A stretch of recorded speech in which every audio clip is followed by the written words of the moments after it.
Have you ever stepped into a new workplace filled with passion and trust, only to realize that not everyone reciprocates that sincerity? Have you experienced the feeling of being saddled with difficult tasks, having your achievements stolen, or being blamed for every problem that arises?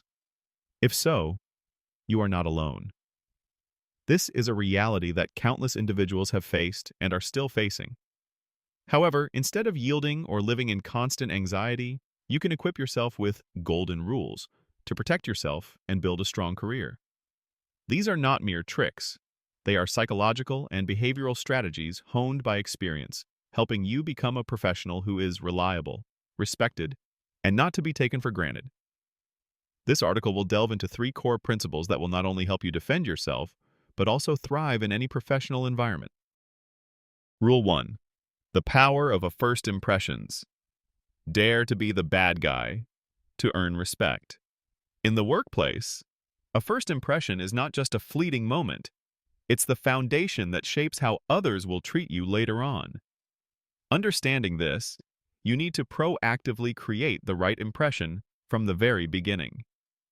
This isn't about being difficult or arrogant, but about setting professional boundaries clearly and assertively.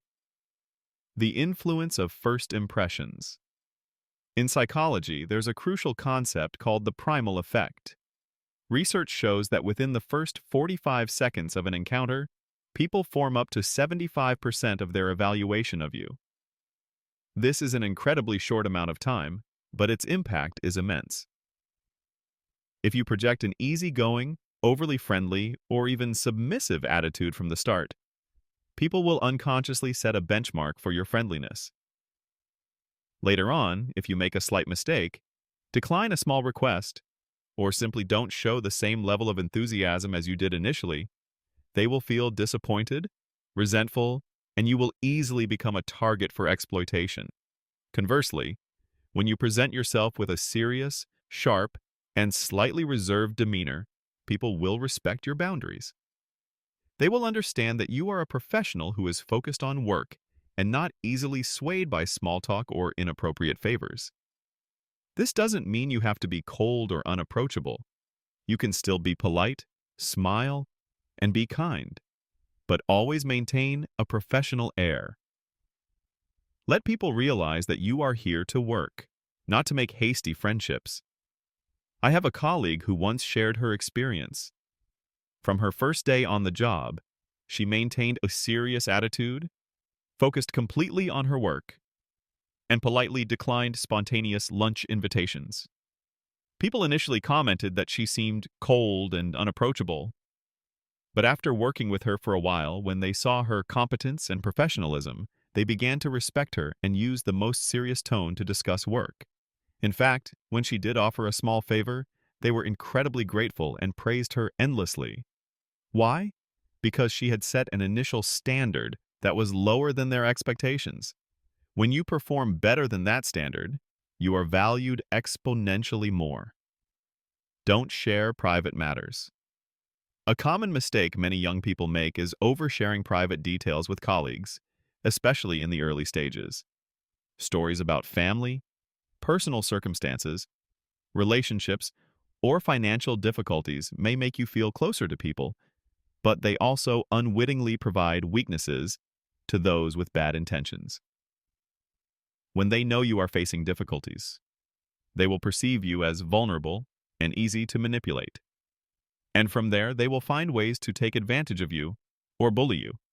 Remember, colleagues are not necessarily close friends. You can chat, have lunch together, but always maintain a safe distance. You can listen to their stories and show empathy without revealing sensitive information about yourself.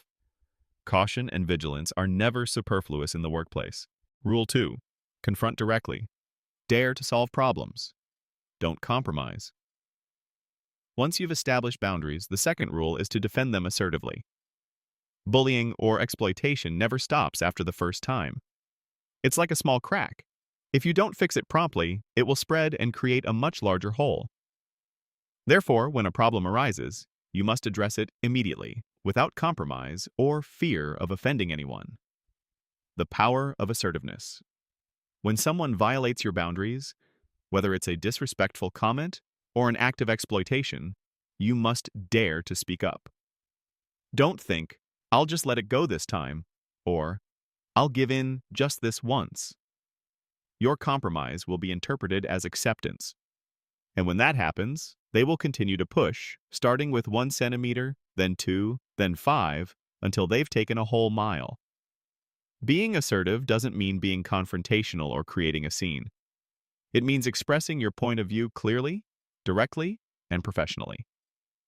For example, if someone asks you to do a task that is not your responsibility, politely decline and explain that you are busy with your own work. If they persist in being difficult, you can suggest that all communication should be documented via email to create a clear record. The importance of documentation and evidence. In the modern workplace, words can easily be forgotten. The most effective way to protect yourself is to have evidence. Make a habit of working through email, clearly outlining tasks, deadlines, and the responsibilities of each person. Always CC, carbon copy, your manager and other relevant parties. This not only shows transparency, but also creates a solid shield to protect you. For example, when you are assigned a task, send a summary email to confirm what has been agreed upon. Hi, manager's name. I'm writing to confirm the tasks that have been assigned. If there are any changes, update them via email as well. When a problem arises, you won't need to argue or debate. You can simply present the archived emails. The evidence will speak for itself. This action not only helps you avoid being blamed, but also demonstrates your professionalism and meticulousness in your work. Interestingly, those with bad intentions, upon realizing that you work systematically and with documentation, will automatically back off. They will understand that you are not an easy target for bullying. And in the end, the ones who feel embarrassed will not be you, but them. Rule 3. Respect and prioritize yourself. The key to earning respect from others. The final and foundational principle for the first 2 rules is to always put yourself first. Remember, the way you treat yourself is the benchmark for how others will treat you. The respect you receive from others doesn't come from their words or actions, but from your own demeanor, self-confidence, and self-respect. The energy of self-confidence. Look at someone you admire at work. They may not talk much, but they always show up with a confident and energetic aura. They take time to care for themselves, both physically and mentally. They know they deserve to be treated well, and they create that for themselves. I had a female colleague at my old company who, every morning before coming to the office, would go to the gym, read a book, and prepare a healthy meal. While the rest of the office was still sluggish and tired, she always appeared with a radiant, vibrant, and energetic aura.